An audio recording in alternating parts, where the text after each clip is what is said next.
Réunion de crise ou séminaire de routine. Le discours de Jean Kueté qui en dit long. Une phrase, prononcée dans un palais des congrès de Yaoundé, agite en ce moment les commentateurs politiques camerounais. L'état général de l'environnement ne plaide pas en notre faveur. Ce n'est pas un opposant qui parle. C'est le secrétaire général du comité central du RDPC lui-même. Alors, aveu de faiblesse ou simple prudence tactique? La question reste posée, et nous allons la creuser ensemble. Partie 1. Contexte et faits vérifiables. Reprenons les faits, sobrement. Ce mercredi, le Rassemblement démocratique du peuple camerounais a tenu à Yaoundé un séminaire stratégique intitulé « L'impérative large victoire du RDPC aux élections législatives et municipales. Raison, conditions préalables, action ».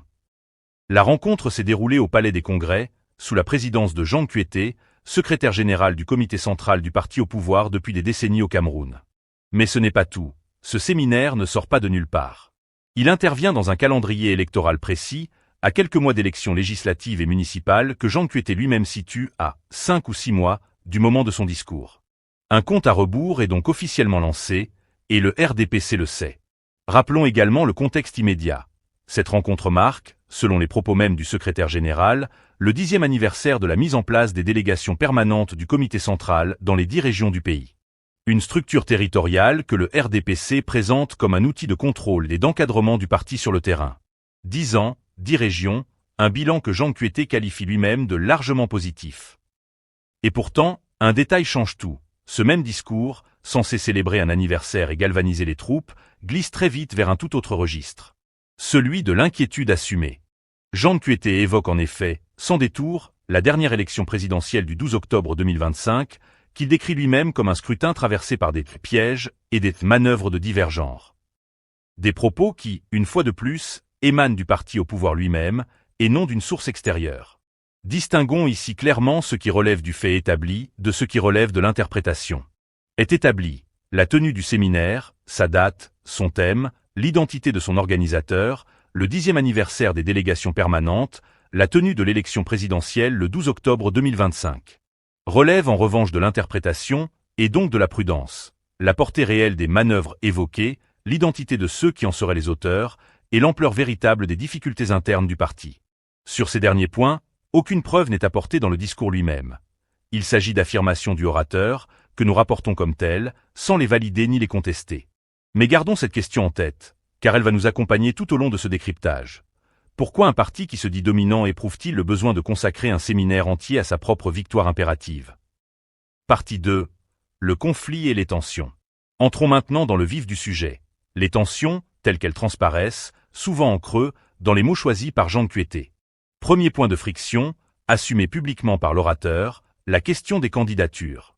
Jean Kueté parle explicitement d'éviter des chocs de candidatures inutiles en temps opportun.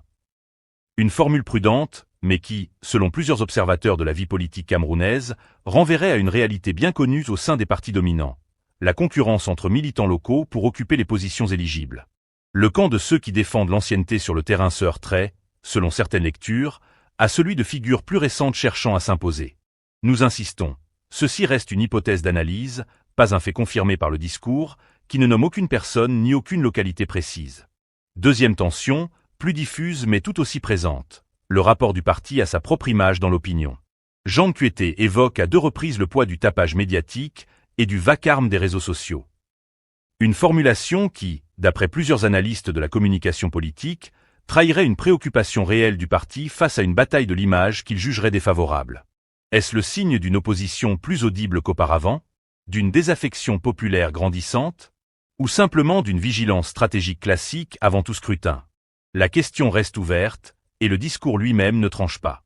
Troisième point, plus institutionnel, le rôle des délégations permanentes du comité central.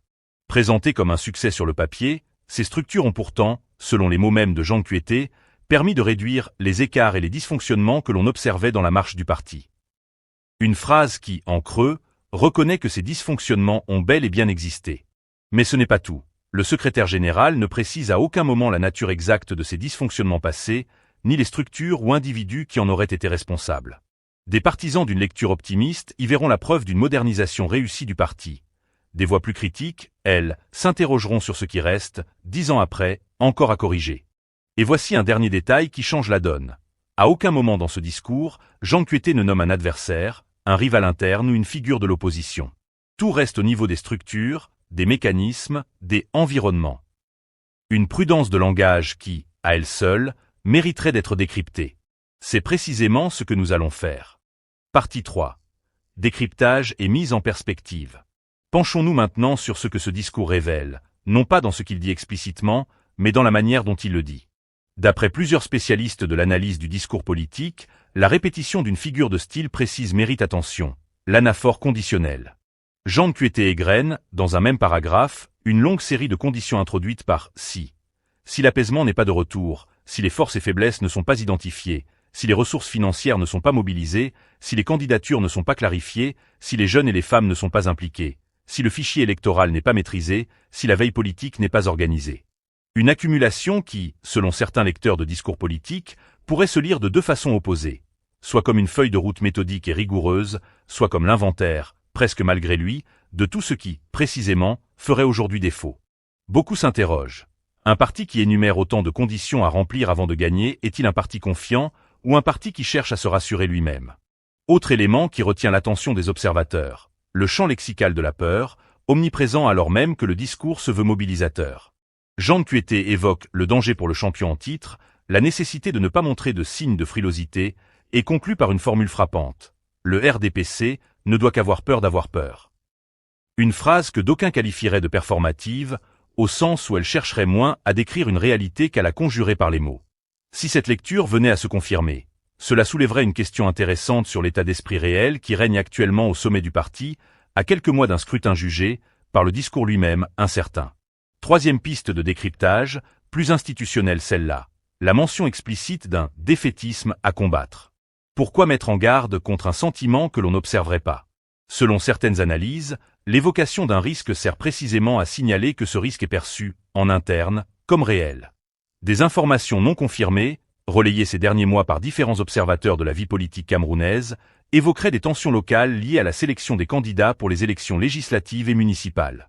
Rien, cependant, ne permet à ce stade de confirmer l'ampleur exacte de ces tensions, ni leur lien direct avec les propos tenus par Jean Kueté.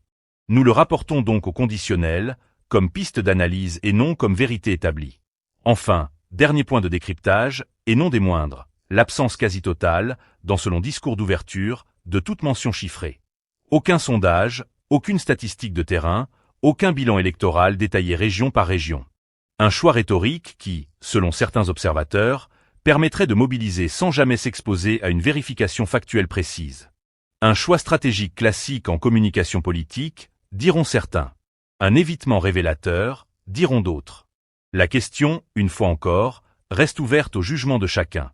Mais alors, si l'on assemble toutes ces pièces, un défaitisme redouté en interne, une méfiance affichée envers les médias et les réseaux sociaux, une longue liste de conditions à remplir, un vocabulaire de la peur soigneusement retourné en discours de combat, que peut-on raisonnablement en conclure?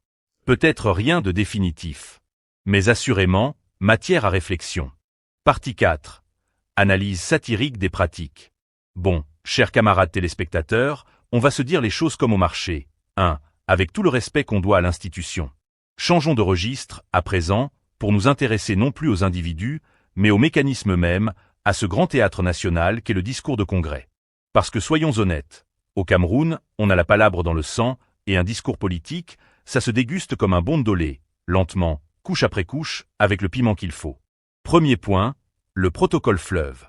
Chers camarades, mesdames, messieurs. Ah, cette phrase-là, on pourrait la mettre en musique tellement on l'a entendue. Avant même d'arriver au sujet du jour, il faut d'abord saluer, remercier, féliciter, encourager et re-remercier pour la bienveillante et aimable attention. C'est un peu comme quand tonton arrive au mariage et qu'il faut d'abord qu'il salue chaque table, un par un, avant de s'asseoir. Le riz refroidit, mais le protocole, lui, ne refroidit jamais. Chez nous, on appelle ça la politesse. Ailleurs, on appellerait peut-être ça une magistrale technique de gagner du temps sans rien dire. Deuxième point, le sketch du bilan, largement positif. Vous avez remarqué? Avant toute inquiétude, il y a toujours d'abord la fanfare. Bilan largement positif, évolution remarquable, victoires éclatantes. C'est le principe du beignet haricot du matin. On commence toujours par le sucré avant d'attaquer le piment. Féliciter d'abord, recadrer ensuite, c'est la recette universelle du discours de parti, du village le plus reculé jusqu'au plus grand palais des congrès. On dirait presque une chorégraphie de mariage traditionnel. On danse un peu devant les beaux-parents avant d'aborder les choses sérieuses de la dot. Troisième point, et là on touche au chef-d'œuvre, le conditionnel comme sport national. Si l'apaisement n'est pas de retour dans nos rangs. Ah, le fameux si. Chez nous, on dit qu'avec des si, on mettrait Yaoundé dans une bouteille. Ce style de discours en est la démonstration parfaite. Une cascade de si, qui n'ose jamais dire clairement de quoi il retourne, mais qui en dit long rien qu'en énumérant tout ce qui, visiblement, ne va pas encore tout à fait. C'est un peu le taximan qui vous dit, s'il n'y a pas embouteillage, si le go-slow bloque pas, si le contrôle routier nous arrête pas, on arrive dans 10 minutes. Vous savez déjà, en réalité, que vous n'êtes pas près d'arriver.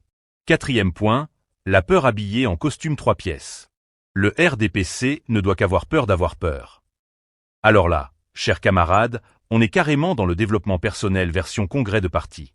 On dirait un coach de motivation importé tout droit d'un séminaire international, sauf qu'ici, on l'a bien camerounisé. La peur devient l'ennemi numéro 1, plus redoutable que n'importe quel adversaire électoral réel. C'est le fameux « courage, ça va aller », qu'on se lance entre nous quand le compteur d'électricité tombe en panne juste au moment où le match de la sélection nationale commence. On se motive soi-même à grand renfort de formules, en espérant que les formules, à elles seules, suffiront à faire le travail. Cinquième point, le pèlerinage rituel vers la base, le terrain, la proximité avec les populations. À chaque veille d'élection, comme par miracle, tous les partis du monde redécouvrent soudain l'existence des citoyens et la nécessité d'aller à leur rencontre. C'est un peu comme le mari qui n'a pas donné de nouvelles depuis 6 mois et qui débarque brusquement avec un sac de riz et un carton d'huile juste avant les fêtes. La générosité, curieusement, coïncide toujours avec le calendrier.